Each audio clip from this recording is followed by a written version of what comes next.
श्री शिवाय नमस्तुभ्यम। हर हर महादेव महाराज।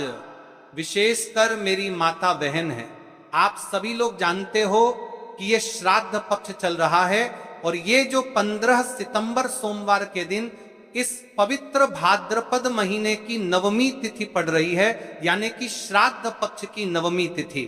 अभी पितृपक्ष चल रहा है, तो इसमें जो भी तिथि है सारी विशेष तिथियां हैं, जैसे कि श्राद्ध की नवमी तिथि। और दोस्तों, शिव महापुराण की कथा में बताया गया है कि सोमवार की अष्टमी या नवमी तिथि का बड़ा महत्व होता है, जैसे कि सोमवार की नवमी 15 सितंबर। देखिए, आप सभी को पता है कि अभी श्राद्ध पक्ष चल रहा है, यानी कि पितृपक्ष। और इस श्राद्ध में यदि हम कोई सा भी उपाय करते हैं तो स्वयं हमें हमारे पितरों का आशीर्वाद प्राप्त होता है।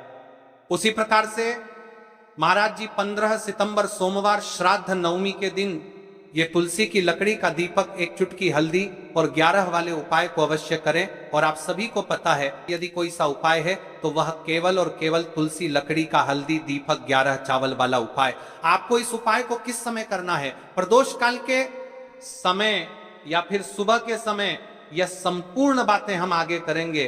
अब देखिए महाराज, यदि हम श्राद्ध पक्ष में रोज संध्या काल में या फिर प्रदोष काल के समय एक दीपक प्रज्वलित करते हैं, तो इस दीपक की जो रोशनी है वह स्वयं हमारे पितरों तक जाती है और इससे हमारे जीवन में चल रही समस्या समाप्त होती है। उसी प्रकार से हमें तुलसी लकड़ी का हल्दी दीपक 11 चावल वाला उपाय को करना है 15 सितंबर सोमवार के दिन। देखिए, इन दोनों संयोग बहुत मुश्किल से आता है, ऐसे मौके बार बार नहीं मिलते। कई सारी अन्य माताएं बहनें हैं जिन्होंने इस उपाय को आज तक किया ही ना हो और उन्हें इस उपाय के बारे में पता ही ना हो। तो देखिए, आज की इस कथा से हम आपको जो उपाय बता रहे हैं, उस उपाय को आपको सोमवार की नवमी तिथि के दिन अवश्य करना है, क्योंकि यह उपाय केवल विशेष तिथियां पर और विशेष पावन पर्व पर ही किए जाते हैं। और देखिए, यदि इस उपाय को आपका घर का कोई एक व्यक्ति भी कर लेता है तो महाराज जी पूरे घर परिवार में चल रही समस्या साथ में समाप्त होती है।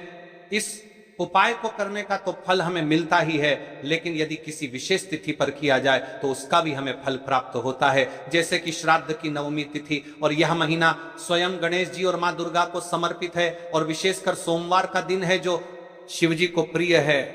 तो देखिए महाराज जी, हमने हमारी पिछली बार की कई सारी शिव महापुराण की कथाओं में आपको इस उपाय को अच्छे तरीके से बताया भी है और समझाया भी है, लेकिन आज एक बार फिर से हम आपको इस उपाय को समझाएंगे, क्योंकि 15 सितंबर सोमवार का दिन सबसे बड़ा और विशेष दिन है।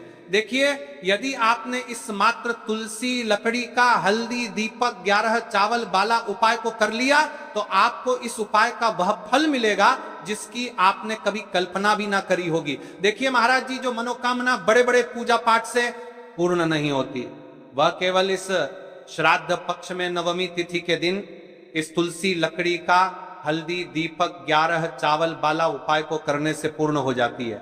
देखिए, मेरी कई सारी माताएं बहनें हैं जिन्हें पता भी नहीं है कि उनके जीवन में जो समस्या चल रही है उसका कारण क्या है, यानी कि मुख्य कारण क्या है, किस वजह से यह समस्या है। मतलब भाई जीवन में जो अटकनें आती हैं जिनका कारण अक्सर हमें पता ही नहीं चलता, वे कई बार पितृशक्ति या घर की अनुचित ऊर्जा के कारण होती हैं। श्राद्ध पक्ष वह काल है जब हमारे पूर्वजों की स्मृति का प्रभाव सबसे अनुभवी होता है, उनके प्रति आदर अनुष्ठान से उनके सुख और मार्गदर्शन का अनुभव मिलता है। और शनिवार वह दिन है, ऐसी घड़ी जब छोटे से उपाय से बड़े बंधन टूट सकते हैं। तुलसी लकड़ी का हल्दी दीपक 11 चावल वाला उपाय जो शुद्धता और रक्षा का प्रतीक है, उसी घड़ी में जलाकर हम अपने घर के नकारात्मक बंधनों को तोड़ने, पूर्वजों की शांति प्राप्त करने और जीवन में अच्छे अवसर पुनः सक्रिय करने का आग्रह करते हैं। इसलिए आपसे निवेदन कर रहे हैं, तुलसी लकड़ी का हल्दी दीपक 11 चावल वाला उपाय अवश्य करें। देखिए महाराज जी, हम आपको आगे चलकर संपूर्ण बातें बताने वाले हैं कि इस उपाय को आपको किस प्रकार करना है, सामग्री कहां से लेनी है, किस समय करना है, कैसे करना है। ठीक है, तो आपको इस कथा के अंतिम तक बने रहना है। देखिए, हम राशि से जुड़ा भाग्य भी बता रहे हैं और भाग्य में चल रही परेशानियों को भी बता रहे हैं। तो यदि आप अपनी राशि से जुड़ा भाग्य जानना चाहते हैं तो अपना नाम और अपनी राशि कमेंट बॉक्स में अवश्य लिखें। अगली वीडियो में हम आपको आपकी राशि से जुड़ा भाग्य बताएंगे। अब बात कर लेते हैं उपाय के बारे में। तो देखिए महाराज जी, इस तुलसी लकड़ी का हल्दी दीपक 11 चावल वाला उपाय है। तो आपको कल इस श्रद्धा पक्ष की नवमी तिथि यानी कि सोमवार के दिन अवश्य करना है। देखिए अब बात कर लेते हैं हम उपाय के बारे में। इस उपाय को कौन कौन व्यक्ति कर सकता है, मतलब कि आपके घर का कौन कौन सदस्य इस उपाय को करते हैं। क्योंकि दोस्तों को सकता है मेरी कई सारी अन्य मात्राएं बहनें रहती हैं जो अपने स्वयं के लिए, अपने स्वयं के जीवन में चल रही परेशानियों को समाप्त करने के लिए उपाय यदि करना चाहती है तो वह अवश्य कर सकती है महाराज। और मेरी कई माताएं बहनें अपने परिवार वालों के लिए, अपने सदस्यों के लिए उपाय करना चाहते हैं तो वह भी कर सकती है। ध्यान रहे, तुलसी लकड़ी का हल्दी दीपक 11 चावल वाला उपाय करना है। तो उपाय की ओर आगे बढ़ने से पहले हम जान लेते हैं, कल जिम माता बहनों ने कमेंट किया था अपनी राशि से जुड़ा भाग्य जानने के लिए लोगों किया लिए वे लोग जान लो आज अपनी राशि से जुड़ा भाग्य। कल की 2 विशेष राशि लिए देखिए। सबसे पहली और विशेष राशि है तुला राशि। देखिए यदि आप सोमवार की नवमी के दिन एक दीपक पितरों के नाम से प्रज्वलित करते हैं तो विशेषकर आपको आपके पूर्वजों का आशीर्वाद प्राप्त होगा। आपके कार्य में जो भी अड़चन आ रही है वह समाप्त होगी। दूसरी राशि है सिंह राशि। देखिए आपकी धन संबंधित परेशानी समाप्त होगी। विशेषकर श्राद्ध में आपको प्रदोष काल के समय इस उपाय को पितरों का नाम के अवश्य करना चाहिए। ठीक है, अब बात कर लेते हैं महाराज जी हम उपाय के बारे में। चलिए महाराज जी, अब चलते हैं उस विशेष उपाय की तरफ जो आपको कल इस विशेष तिथि पर करना है। और इस विशेष पावन पर्व पर हम जिस उपाय की चर्चा करने जा रहे हैं वह अत्यंत ही दुर्लभ और शक्तिशाली है। यह उपाय न केवल भक्त की मनोकामनाओं को पूर्ण करता है बल्कि उसके जीवन के समस्त कष्टों का निवारण भी करता है। उपाय की सामग्री देखिए महाराज, मात्र तुलसी की लकड़ी से बना दीपक, 11 चावल के दाने और 1 चुटकी हल्दी, ये तीनों वस्तुएं देखने में सामान्य प्रतीत होती हैं तो इनका महत्व और शक्ति अद्भुत है। जब इन्हें सही विधि से सच्चे मन और श्रद्धा के साथ शिव मंदिर में प्रयोग किया जाता है तब यह उपाय अलौकिक परिणाम प्रदान करता है। तो देखिए तुलसी की लकड़ी का दीपक, 11 चावल के दाने और 1 चुटकी हल्दी। तो सबसे पहले आपको हम दीपक के बारे में बताते हैं। तुलसी की लकड़ी का दीपक, तुलसी माता का वर्णन शास्त्रों में अत्यंत पवित्र माना गया है। तुलसी के बिना कोई भी पूजन अधूरा है। यद्यपि शिवजी को तुलसी अर्पित नहीं की जाती परंतु तुलसी की लकड़ी का उपयोग जब दीपक के रूप में किया जाता है तो यह विशेष ऊर्जा उत्पन्न करती है। देखिए महाराज जी, अब हम बात कर लेते हैं सबसे पहले उपाय के बारे में। तो देखिए तुलसी की लकड़ी का दीपक, 11 चावल के दाने और 1 चुटकी हल्दी। तो सबसे पहले आपको हम दीपक के बारे में बताते हैं। तुलसी की लकड़ी का दीपक, तुलसी माता का वर्णन शास्त्रों में अत्यंत पवित्र माना गया है। तुलसी के बिना कोई भी पूजन अधूरा है। यद्यपि शिवजी को तुलसी अर्पित नहीं की जाती परंतु तुलसी की लकड़ी का उपयोग जब दीपक के रूप में किया जाता है तो यह विशेष ऊर्जा उत्पन्न करती है। दीपक भक्त की मनोकामना पूरी करने में सहायक होता है। अब देखिए महाराज जी, 11 चावल के दाने का महत्व जानिए। चावल शुद्धता और समर्पण का प्रतीक है। हर दाना अखंडता और पूर्णता का द्योतक है। 11 अंक स्वयं में शक्तिशाली है।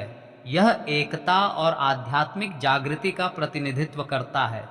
जब 11 चावल शिवलिंग पर अर्पित किए जाते हैं तो ये 11 इंद्रियों का नियंत्रण और शुद्धिकरण करता है। मात्र 1 चुटकी हल्दी, 1 चुटकी हल्दी, हल्दी माँ भगवती का प्रिय है और यह सौभाग्य, आयुर्वेद और पवित्रता का प्रतीक है। शास्त्रों में कहा गया है कि जहां हल्दी का प्रयोग होता है वहां मां लक्ष्मी का वास होता है। इसलिए जब इस हल्दी का प्रयोग शिव मंदिर में किया जाता है तो यह शिव शक्ति और लक्ष्मी दोनों की कृपा प्रदान करता है। कई सारे लोग प्रश्न करेंगे कि महाराज जी, ना ही शिव जी को तुलसी समर्पित कर सकते हैं और ना ही इस उपाय को किया जाता है। तो देखिए इस उपाय को आपको शिव मंदिर की चौखट पर करना है। ये जो दीपक हम प्रज्वलित करेंगे यह शिव मंदिर की चौखट पर करेंगे। तुलसी का संबंध आध्यात्मिक शांति, मानसिक स्थिरता और रोग नाश से है।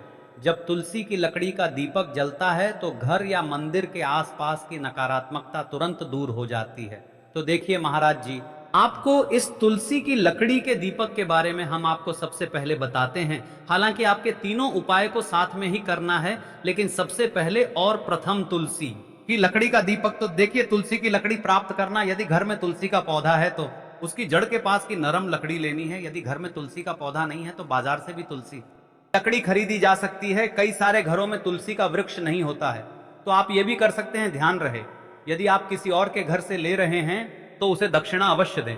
बिना दक्षिणा के तुलसी लेना अशुभ माना जाता है। लकड़ी को तैयार करना, तुलसी की लकड़ी को छोटे टुकड़े में काटकर उसकी बत्ती बनानी है, उस बत्ती पर कपास रुई लपेटना है ताकि वह दीपक में ठीक से जल सके।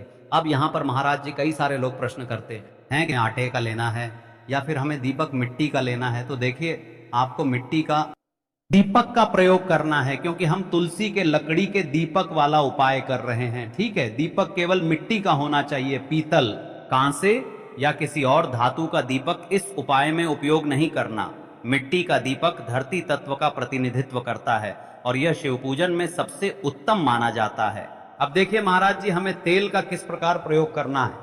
तो देखिए, तेल का प्रयोग इस दीपक में तिल का तेल या घी का प्रयोग करें। तिल का तेल पापों का नाश करता है और घी समृद्धि व शांति का वास कराता है। अब कई सारे लोग प्रश्न करते हैं कि महाराज जी, आपने हमें यह तो बताया ही नहीं कि कितने दीपक का उपाय करना है, आखिर दीपक कितने बने हैं। तो देखिए, कितने दीपक जलाने चाहिए। यदि समस्या बहुत बड़ी है, जीवन में गहरा संकट है, तो 5 दीपक जलाने चाहिए। यदि सामान्य कामना है तो 1 दीपक भी पर्याप्त है। हर दीपक जलाते समय यह भावना रखें कि हे भोलेनाथ, यह दीपक मेरी अंधकारमय जीवन राह को प्रकाशमय करे। जे के महाराज जी, तुलसी के लकड़ी के दीपक वाला उपाय है, यह कोई साधारण उपाय नहीं है। तो आपको क्या क्या सावधानी बरतनी है। दीपक को शिवलिंग पर प्रत्यक्ष रूप से न रखें, इसे मंदिर की चौखट पर या बनाए गए स्वस्तिक पर रखें। दीपक जलाते समय मन में शुद्ध भाव होना चाहिए। दीपक बुझने के बाद उसकी राख को पवित्र स्थान पर ही विसर्जित करें। महाराज जी, जैसे ही तुलसी की लकड़ी का दीपक जलता है, वैसे ही साधक को एक अलग ही शांति का अनुभव होता है। मन का तनाव समाप्त होता है। आंखें बंद करके जब दीपक की लौ के सामने बैठते हैं तो लगता है कि यह लौ सीधे आत्मा से संवाद कर रही है। यह लौ मानो भगवान शिव के आशीर्वाद का प्रतीक बन जाती है। अब देखिए महाराज जी, हम बात कर लेते हैं 11 चावल के दाने वाले उपाय के बारे में। ठीक है, 11 चावल का धार्मिक महत्व। महाराज जी, चावल अन्न केवल भोजन का साधन नहीं है, बल्कि इसे पूर्णता, शुद्धता और अखंडता का प्रतीक माना गया है। वेदों और पुराणों में अन्न को अन्न देवता कहा गया है। अन्नम ब्रह्मेति व्यजानात्, यह उपनिषद का कथन है। अर्थात अन्न स्वयं ब्रह्म है। इसलिए जब भक्त शिव जी को चावल अर्पित करता है तो वह केवल एक दाना नहीं चढ़ाता, बल्कि अपनी आत्मा और जीवन का समर्पण करता है। अब सबसे महत्वपूर्ण प्रश्न उठता है कि 11 चावल ही क्यों शास्त्रों में कहा गया है कि मनुष्य के शरीर में 11 इंद्रियां होती हैं। जब भक्त 11 चावल के दाने शिव जी को अर्पित करता है तो वह अपनी 11 इंद्रियों को भगवान को समर्पित करता है। यह समर्पण साधक के भीतर शुद्धि और संयम लाता है। अब देखिए महाराज जी, चावला के दाने कहां से लेने हैं, कैसे लेने हैं, इस बात पर चर्चा कर लेते हैं। क्योंकि कई सारे लोगों को मन में यह भी प्रश्न रहता है, घर में रखे चावल का प्रयोग किया जा सकता हो तो दुकान से भी ले सकते हो। ध्यान रहे, चावल अखंड और शुद्ध होने चाहिए। टूटे हुए दाने अशुभ माने जाते हैं। 11 दानों को अलग करके एक छोटे डिब्बे या पुड़िया में सुरक्षित रखना है। चावल अर्पण की विधि अब सुनिए महाराज जी। 11 चावल के दानों का प्रयोग कैसे करना है। अब देखिए महाराज जी, जैसे ही आपके चावल के दाने आप एक पुड़िया में रख लेते हैं, अब आपको शिव मंदिर में जाकर के इस उपाय को करना है। तो देखिए, आप एकदम स्वच्छ जल से नाहट होकर के शिव मंदिर पहुंचे और आपको इस उपाय को करना है। तो देखिए, सारी मेरी अन्य माताएं बहनें रहती हैं जो शिव मंदिर में जाती से ही दूसरी अन्य माता बहनों से सामग्री मांगने लगते हैं, जैसे कि ओ जी अपने बेलपत्र लाए हो क्या, एक देना आज मैं लाना भूल गई, वजी जी थोड़े से फूल दे दो। तो देखिए, आपको शिव मंदिर में जाकर के यह नहीं करना है। आप सिर्फ अपनी सामग्री से उपाय कीजिए और घर आ जाइए। ठीक है, जब मंदिर जाएं, सबसे पहले शिवलिंग पर गंगा जल या शुद्ध जल चढ़ाएं। AUM नमः शिवाय का जप करते हुए शिवलिंग का ध्यान करें। अब सबसे पहले 1 चावल का दाना गणेश जी के स्थान पर अर्पित करें, क्योंकि गणेश जी बिना हर कार्य अधूरा है। इसके बाद शेष 10 दानों को एक एक करके शिवलिंग पर अर्पित करें। हर दाना चढ़ाते समय मन में एक एक प्रार्थना करें। जैसे पहला दाना, हे शिव मेरे जीवन से रोग दूर करो। दूसरा दाना, हे महादेव मेरे घर में सुख समृद्धि लाओ। तीसरा दाना, हे भोलेनाथ मेरे संतानों को रक्षा दो। चौथा दाना, मेरे व्यवसाय नौकरी में सफलता दो। 5वां दाना, मेरे परिवार में एकता बनी रहे। इसी तरह हर दाने पर अपनी मनोकामना रखनी है। नाव की शक्ति महाराज जी, यह ध्यान रखना बहुत जरूरी है कि चावल अर्पण करते समय मन शुद्ध होना चाहिए। अगर चावल चढ़ाते समय मन में संदेह होगा तो उपाय फल नहीं देगा, लेकिन यदि दानों को अर्पित करते समय हृदय से प्रार्थना होगी तो भगवान शिव तुरंत सुनेंगे। चावल का आध्यात्मिक प्रभाव, चावल का रंग सफेद है। यह शांति और पवित्रता का प्रतीक है। जब सफेद चावल शिवलिंग पर चढ़ाए जाते हैं तो यह साधक के जीवन से अज्ञान और अशांति को मिटाकर ज्ञान और सुख प्रदान करता है।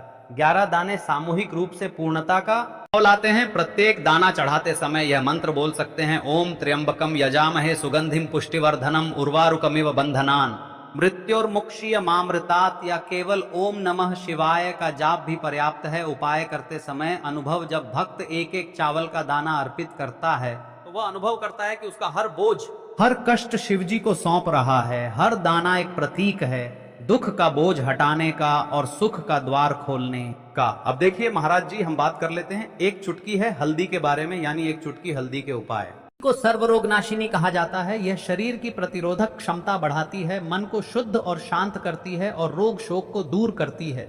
आध्यात्मिक दृष्टि से हल्दी साधक के आभामंडल को स्वर्णिम प्रकाश से भर देती है, और जब कोई व्यक्ति इस हल्दी वाले उपाय को करता है तो उसके जीवन से परेशानियां भी समाप्त होती है और मनोकामना भी पूर्ण होती है। जो मनोकामना बड़े बड़े पूजा पाठ अनुष्ठान से पूर्ण नहीं होती, वह मंत्र इन उपायों से पूर्ण हो जाती है। क्यों केवल एक चुटकी हल्दी? अब प्रश्न उठता है, केवल एक चुटकी ही क्यों? एक चुटकी का अर्थ है संकल्प और विश्वास। उपाय में परिमाण नहीं बल्कि भावना देखी जाती है। छोटी सी मात्रा में भी हल्दी अपार शक्ति प्रदान करती है यदि उसे श्रद्धा से अर्पित किया जाए। उपाय का श्रेष्ठ समय, शास्त्रों में प्रत्येक उपाय का समय विशेष महत्व रखता है।